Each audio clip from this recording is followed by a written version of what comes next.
Hello everyone, welcome to my YouTube channel Kaizen the butterfly classroom. मैं आज आप सबको भारत की एक बहुत ही महत्वपूर्ण महिला हस्ती के बारे में बताना चाहती हूँ। भारत कोकिला सरोजिनी नायडू के बारे में। उनका पूरा नाम था सरोजिनी चट्टोपाध्याय। उनके पिताजी एक साइंटिस्ट थे और उनकी माताजी एक बंगाल की बहुत ही फेमस राइटर थी और कह सकते कवयित्री थी, पोइट। तो उनको पढ़ने लिखने का बचपन से बहुत शौक था।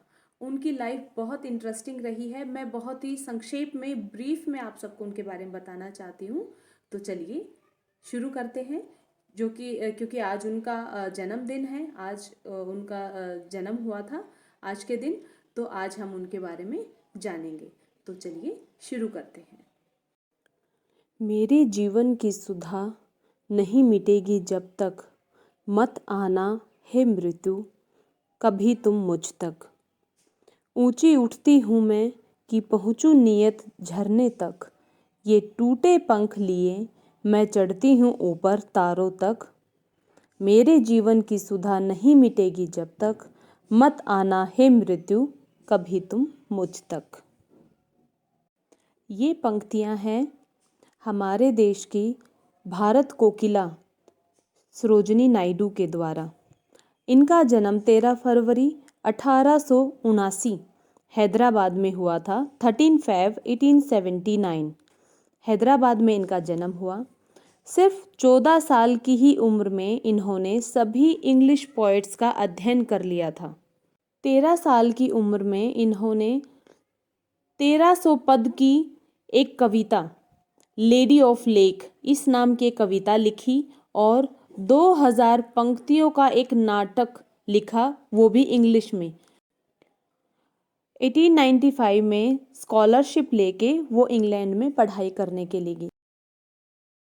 1898 में डॉक्टर गोविंद राजालू नायडू इनके साथ इनकी शादी हुई। इनका पूरा नाम सरोजिनी नायडू का पूरा नाम सरोजिनी चट्टोपाध्याय था और शादी के बाद ही सरोजिनी नायडू बनी। ये इंटरकास्ट मैरिज थी। उस टाइम पे औरतों के, महिलाओं के अधिकारों की बहुत बुरी दशा थी, तो ये उस टाइम में अपने आप में एक बहुत ही बोल्ड स्टेप था। 1914 में लंदन में ये पहली बार महात्मा गांधी से मिली थी। वो उनसे बहुत ज़्यादा प्रभावित थी। उन्होंने ही महात्मा गांधी को राष्ट्रपिता कहना शुरू किया था। साउथ अफ्रीका में भी गांधी जी की ये सहयोगी रही। उन्होंने अपना स्वयं एक जीवन दर्शन बनाया था कि दूसरों की सेवा करना और सादा जीवन बिताना। हॉस्पिटल में सभी रोगियों की, खास तौर पर स्त्री रोगियों की हेल्प करना, गर्ल्स के लिए स्कूल बढ़ाना, नए नए स्कूल बनवाना, इस दिशा में उन्होंने बहुत अच्छा कार्य किया। महिलाओं की वोटिंग के अधिकार को लेके भी इन्होंने आवाज़ उठाई थी। ये एक बहुत ही फेमस और बहुत काबिल कवयित्री थी। इनके फेमस पोएम कलेक्शन जो रहे हैं, द गोल्डन थ्रेशोल्ड 1905 में आया था, ये 1905 में। In the bazaars of Hyderabad, ये इनकी बहुत ही फेमस कविता संग्रह रहे हैं। 1912 में the fire of London, the bird of time. 1917 में द ब्रोकन विंग। इन्होंने इंग्लिश लैंग्वेज में बहुत अच्छी अच्छी कविताएं लिखी और देश प्रेम में भी इन्होंने बहुत अच्छी अच्छी हिंदी में भी कविताएं लिखी हैं।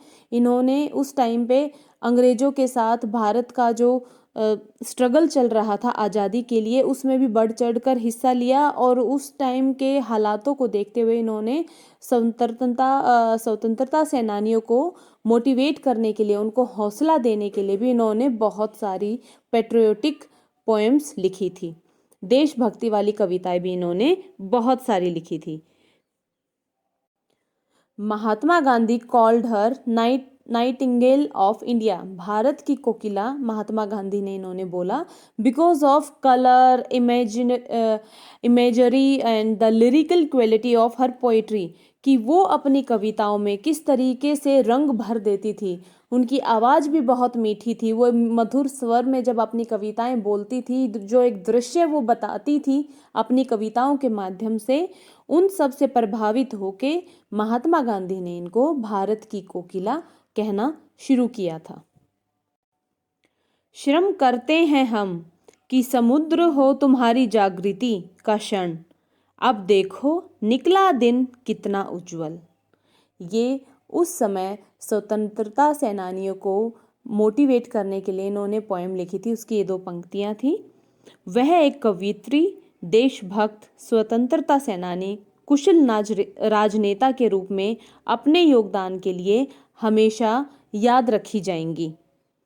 उन्होंने स्वतंत्र भारत में प्रथम महिला गवर्नर का कार्यभार संभाला।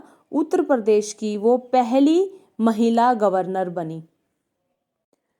जैसा कि मैंने बताया, उन्होंने स्वतंत्रता के लिए हर आंदोलन में उन्होंने बढ़ चढ़कर भाग लिया था। उस समय जो भी आंदोलन थे, जैसे 1930 में महात्मा गांधी जी के साथ दांडी यात्रा में भी उन्होंने भाग लिया।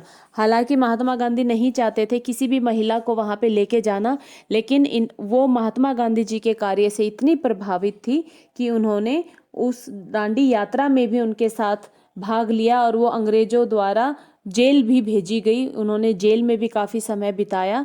तो इससे पता चलता है कि वो कितनी बड़ी देशभक्त थी, एक कुशल राजनेता थी, क्योंकि वो यूपी की प्रथम राज्यपाल बनी थी, महिला राज्यपाल, और एक बहुत ही उम्दा, बहुत बेहतरीन कवयित्री भी रही थी।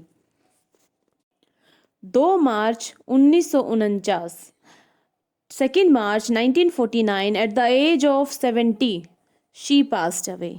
उनकी अस्थियों को विसर्जन गोमती नदी में विसर्जन करने से पहले गोल्डन थ्रेशोल्ड हैदराबाद में जो जगह है, जो उनके कविता संग्रह पे उसका नाम रखा गया, उस निवास स्थान पर, उनके निवास स्थान पर उनकी अस्थियां रखी गई। उसके बाद गोमती रिवर में उनका विसर्जन किया गया। तो मैं आशा करती हूँ कि आपको सरोजिनी नायडू के जीवन के इन रोचक तथ्यों के बारे में जान के बहुत अच्छा लगा होगा। आप सब इनकी कविता ज़रूर पढ़िए। Thank you.